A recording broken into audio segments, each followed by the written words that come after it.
दोस्तों नमस्कार and welcome back to the student saviour YouTube channel.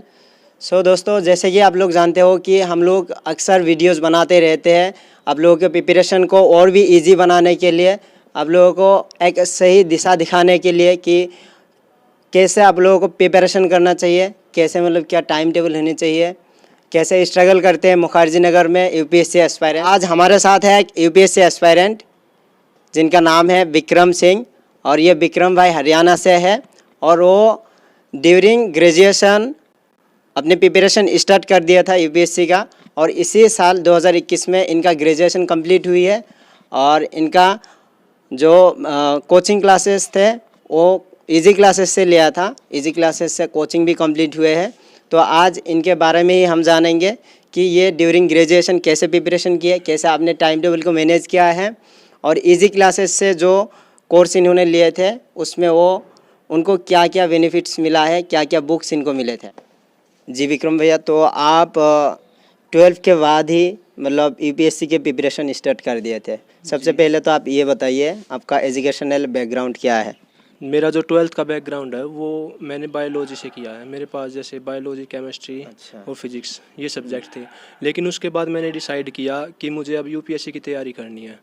Decide तो मतलब पहले ही कर चुका था, लेकिन आप 12th तक मतलब साइंस बैकग्राउंड, साइंस स्ट्रीम से किए थे, है ना? हाँ, उसके बाद जैसे डिसाइड हुआ कि यूपीएससी के लिए जाना है तो मैंने ग्रेजुएशन में बीए से की। मैंने ग्रेजुएशन अपनी बीए की, तो उसने भी मतलब काफ़ी हेल्प की है। ह्यूमैनिटीज़ के सब्जेक्ट है, काफ़ी यूपीएससी में भी अभी देखने को मिलता है कि इसमें ह्यूमैनिटीज़ के सब्जेक्ट ज़्यादा होते हैं, तो इसलिए मैंने बीए चूज़ किया और अपना साइंस बैकग्राउंड को मैंने छोड़ दिया। अच्छा, तो आपने 12th तक साइंस स्ट्रीम से पढ़े थे, उसके बाद आपने स्विच कर लिया ह्यूमैनिटीज़ की तरफ, है ना? क्योंकि आपको पता था आपको यूपीएससी की प्रिपरेशन करना है।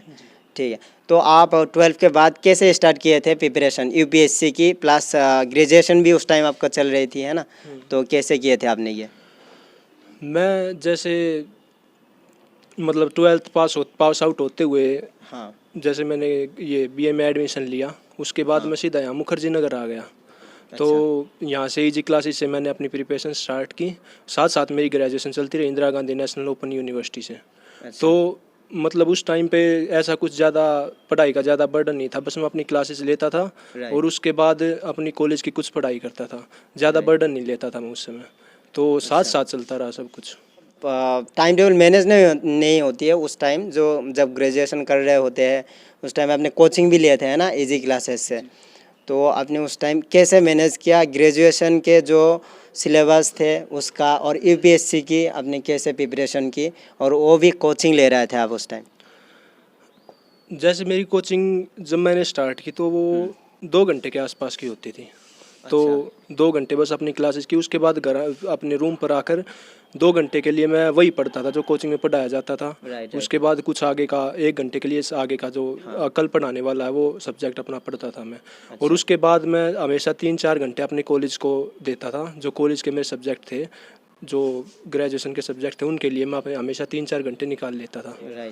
तो बस ऐसे ही फिर एंजॉय भी करते थे और पढ़ाई भी साथ साथ चलती रहती थी। राइट, तो शुरुआत में आप मतलब इसलिए इग्नोर से लिए थे ग्रेजुएशन, ताकि आपको यूपीएससी के प्रिपरेशन में टाइम मिल जाए, है ना? तो विक्रम भाई, आपने इजी क्लासेस से कोचिंग लिए थे, तो वो कोचिंग कंप्लीट हो गया या फिर अभी भी चल रही है? कोचिंग मेरी कंप्लीट हो चुकी है। कितने महीनों की वो कोचिंग थी? ये लगभग 1 साल और 2 महीने के आसपास, मतलब 14 महीने के आसपास की कोचिंग थी। अच्छा, उस टाइम आपने फ़ी कितने पे किए थे? शायद आपने ऑफलाइन में ही क्लासेस लिए थे इजी क्लासेस से? जी, ऑफलाइन थी, और उस टाइम पर शायद फीस थी मेरी शायद 89,000 के जीएस के लिए। 89,000। उसी में क्या क्या इंक्लूड था उसमें? उसमें जीएस का था और कुछ मतलब मेंस के लिए भी था, और इंटरव्यू की तैयारी भी कराते थे उसी में। उसी में इंक्लूड था सब कुछ। जी। तो आपका टारगेट अटेम्प्ट कौन सा है, और इससे पहले भी कोई अटेम्प्ट दे चुके हो क्या आप? नहीं, ये मेरी अभी ग्रेजुएशन हुई है 2021 में, तो अब ये मेरा फर्स्ट अटैम्प्ट है। जो जून 5 2022 का पेपर है, मेरा फर्स्ट अटैम्प्ट है। अच्छा, तो अभी आपके हिसाब से क्या, जो भी स्टूडेंट्स 12th के बाद ही प्रिपरेशन करना चाहे, ठीक है, क्योंकि उस टाइम बहुत हार्ड हो जाता है ये प्रिपरेशन करना 12th के बाद, है ना? ग्रेजुएशन भी चल रही होती है उस टाइम, तो कैसे हैंडल करना चाहिए उस सिचुएशन को?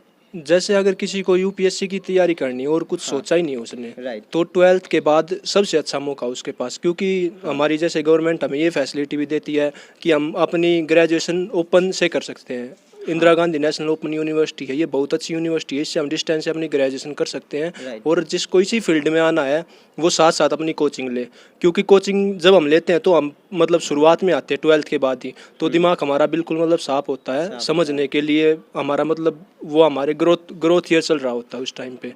राइट। तो मतलब जब हम आते हैं यहाँ पे तो बच्चे ये भी सोचते हैं हम इंजॉय भी करेंगे साथ साथ पढ़ाई भी कर लेंगे। हाँ। तो उस टाइम पर ये सबसे ज़्यादा ये मतलब टाइम भी होता है और अपनी पढ़ाई को भी टाइम दे सकते हैं और अपनी इन्जॉयमेंट को भी। तो उस समय आप जैसे कोचिंग ले कर रहे हैं तो अपनी क्लासेस कीजिए बस, और 3-4 घंटे अपनी क्लासेस के बारे में पढ़िए और कुछ ग्रेजुएशन का पढ़ते रहिए साथ साथ, और साथ साथ इन्जॉय भी करते रहिए। ऐसी कोई बर्डन लेने की ज़रूरत नहीं है कि मैं नहीं, और ये भी नहीं है कि मतलब मेरे पास टाइम बहुत ज़्यादा है, क्योंकि टाइम इस तरह से निकलता है पता ही नहीं चलता। हाँ, टाइम को मैनेज करते रहिए, एंजॉय भी कीजिए, पढ़ाई भी कीजिए, बस अपने टाइम को ख़राब मत कीजिए।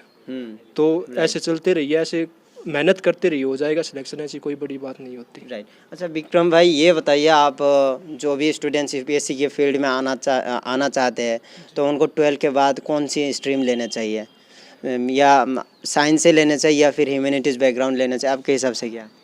जो देखिए डेडिकेटेड मतलब यूपीएससी की प्रिपरेशन करना चाहते हैं। ये तो ऐसे मतलब जिस सब्जेक्ट में ज़्यादा अच्छा है, अगर वही सब्जेक्ट चूज करे तो उससे अच्छा और कुछ नहीं है। अच्छा, जिसमें इंटरेस्ट। आज ऐसा हम देख भी रहे हैं कि ऐसी ज़रूरी नहीं है कि ह्यूमैनिटीज़ वाले ही टॉप करते हैं या मतलब आईआईटी वाले ही टॉप करते हैं। हाँ। लेकिन ज़्यादा सिलेक्शन आईआईटी वालों का भी होता है, लेकिन इससे हम ये भी नहीं कह सकते कि ह्यूमैनिटीज़ के सब्जेक्ट भी ख़राब है, क्योंकि हाँ, अधिकतर जो सब्जेक्ट इसमें यूपीएससी में है ये ह्यूमैनिटीज़ के सब्जेक्ट हैं।